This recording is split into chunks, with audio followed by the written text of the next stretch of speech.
Where to begin with this one? Welcome to the channel, or welcome back, whichever applies. If you're new to the channel, I watch a movie and I sit down here and I spill my thoughts about it.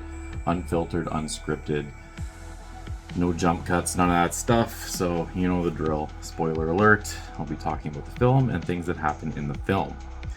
The film of today being Rumours from 2024, which...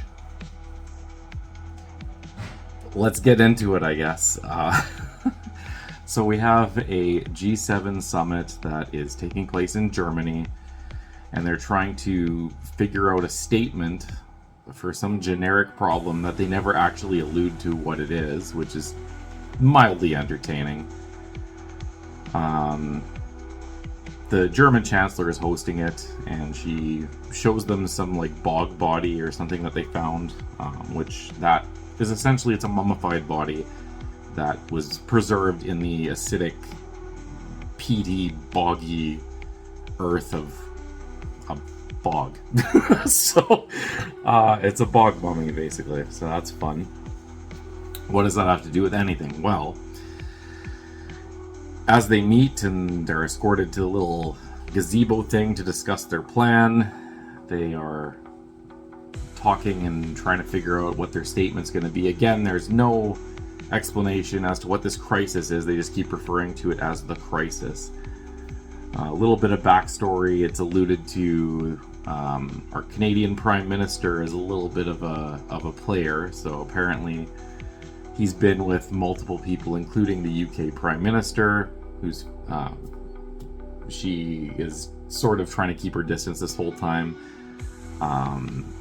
He's also been with one of the EU Council presidents, apparently, who is not, she's not attending this particular meeting, but she's at the summit. And he's going through problems at home, he's planning on stepping down, all this like huge backstory for a Canadian Prime Minister, which is kind of hilarious. I'm assuming that this is a Canadian film, hence all the focus on the Prime Minister, but there are other nations there too, of course. We have the United States president, who's played by Charles Dance, which is interesting considering his accent. We have the, who I mentioned, UK. We have the German Chancellor. We have the Japanese Prime Minister. We have Italian Prime Minister, the French Prime Minister or President or whatever. The G7, you know what it is, probably, and if not, well, whatever. It really actually doesn't matter that much what country these people are from, because I will be honest, this movie is... whatever, we'll talk about that later. Anyway, they're discussing this, and the Prime Minister kind of has the Canadian... I'm just going to call them by their countries, because that'll be easier. I don't really remember many of their names. I know some of their names, like Canadian is Maxime, and Antonio is the Italian one. I'm just going to call them their country name, because that'll be easier. So Canada has a little bit of a conniption and gets annoyed at UK always like trying to avoid being alone with him in a separate place or something. So again, it's alluded to that they had a past of some kind. And he storms off with a bottle, and they get to work without him, saying he'll cool off and come back. Anyway, as he's on the bridge, he hears like a groan or something, and that's interesting. Later on, he returns, and they all start working on their, speech that they're going to do, or whatever the hell it is about this crisis. The France and Italy are working on their piece together, so they're kind of paired off in groups. Sorry, it's not France and Italy, it's France and Japan are paired off, and Canada, UK, and Germany are paired off. United States and Italy are paired off. I think it doesn't. That also doesn't matter either in this movie, completely honestly. Anyway, the papers that France and Italy were working on blow off in the distance, and France goes to go find them. Anyway, he ends up wandering pretty far away, and hearing groaning and stuff, ends up tripping and falling in one of the pits that they were digging up the bog bodies in. And it's... I don't know if it's alluded to that it moved or it attacked him or something, but he claims that when he came back that it maybe did. I don't know. It was like on top of him for a moment. Maybe he just fell, whatever.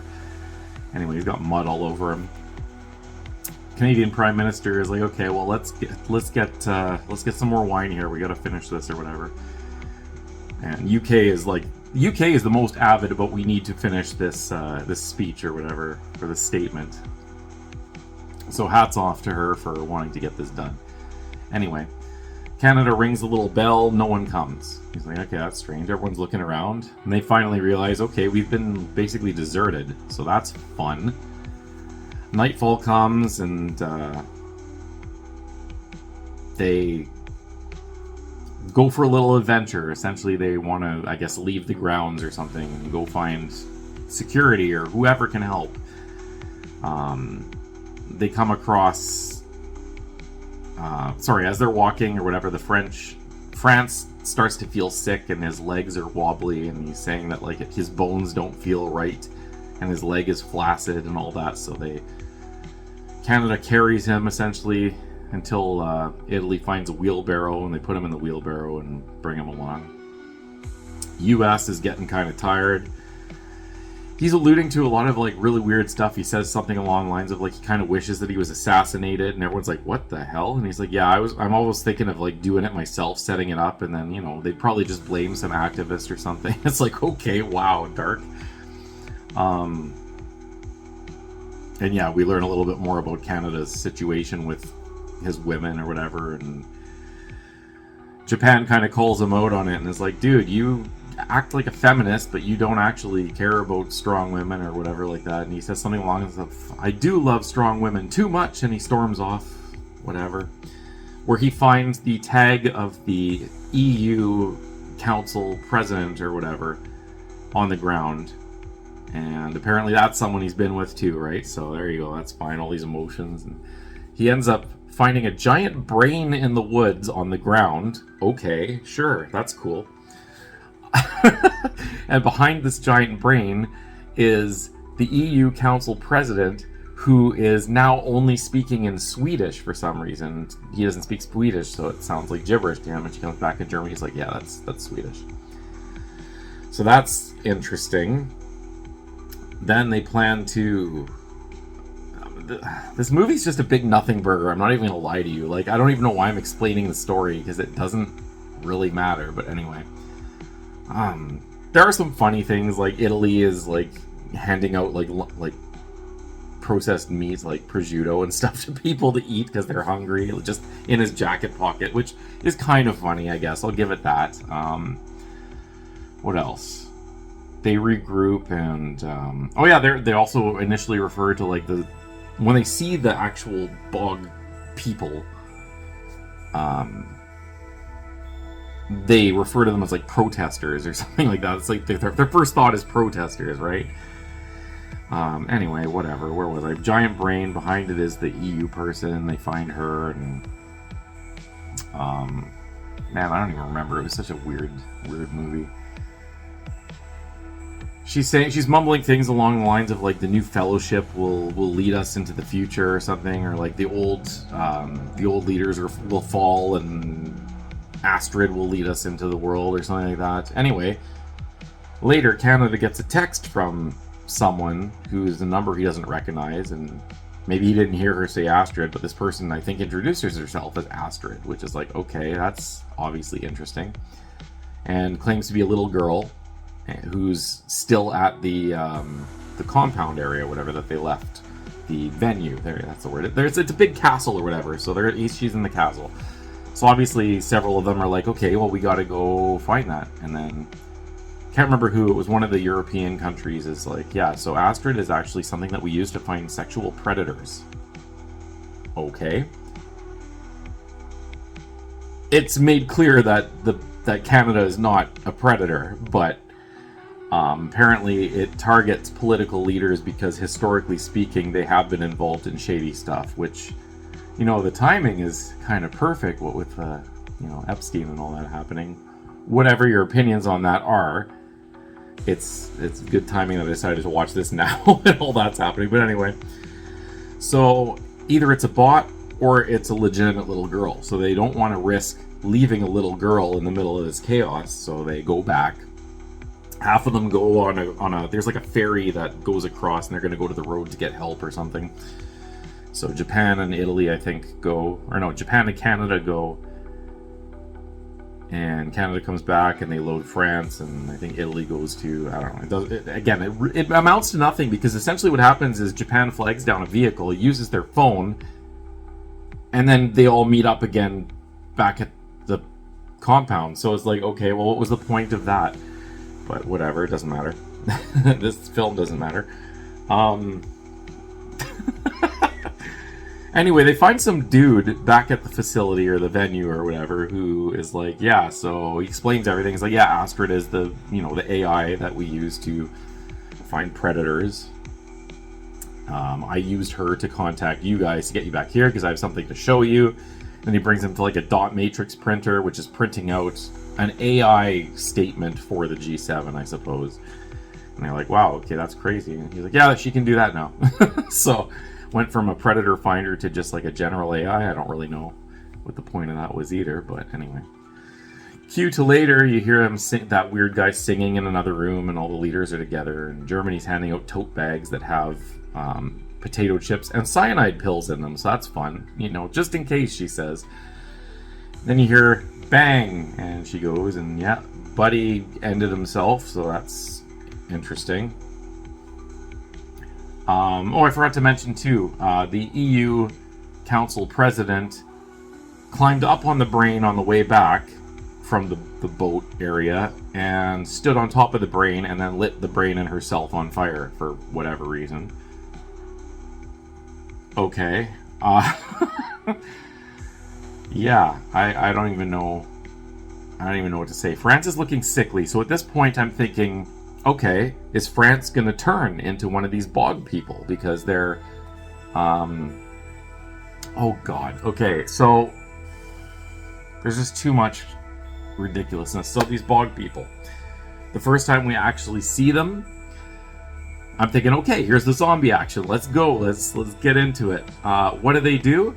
They stand around a fire and self-pleasure themselves and then explode, and then the fire is out. So that's what they do. There's not a single zombie attack in this entire movie. You can barely see them at all. At one point they find one in a tree and I'm like, oh great, it's gonna jump down. No, it's just dead in a tree, so that's cool.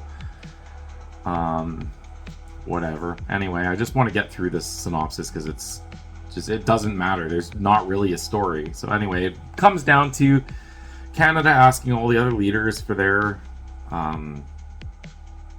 what they've come up with in their notes in their little groups at the beginning of the film when they were trying to come up with a statement. And he goes and he takes a pair of scissors and cuts it together and puts together a makeshift jury-rigged statement. And then he goes to the front door and he opens it to like emptiness. The sky is like red and apocalyptic, and it's night, and you hear crickets, and you can see like the figure, the bog people zombie things in the background sort of standing there, and he reads the speech to them for whatever reason, and they start self-pleasuring themselves as he does his speech, and then they explode, and then that's basically the movie. There's a flash of light, and then the movie ends. And the very last thing on the note is a quote, it's better to burn out than to fade away. So I don't know if that's supposed to be like symbolic or something. I think that was actually in Kurt Cobain's suicide note, if I'm mistaken. I might be mistaken. It was in someone's note. I think it was Kurt Cobain. I don't know if that matters to this story at all. I think it's, in fact, a line from another song. I don't know. Anyway, that was the movie. So, as bad as I described it, it's not any better than how I described it. Like, I just saved you like an hour and whatever long this minute is by taking up, 13 minutes of your time. So you're welcome. I mean, I think it goes without saying, but what did I think of this? It's not good. It's a big nothing sandwich. Complete missed opportunity. I remember seeing this when it came out and thinking, okay, cool concept. Zombie apocalypse happening in the middle of a G7 summit. That could be entertaining. I saw that it was like a horror comedy, so I'm like, okay, let's do this. I'm all for it. But it's a nothing burger. Like, nothing of any relevance happened. They don't fault, like, what was the brain for? I don't know. What was, why did the zombies not attack and just, like, kind of, like, play with themselves and then explode? What was the point of that? What is this Astrid thing that's going to save the day?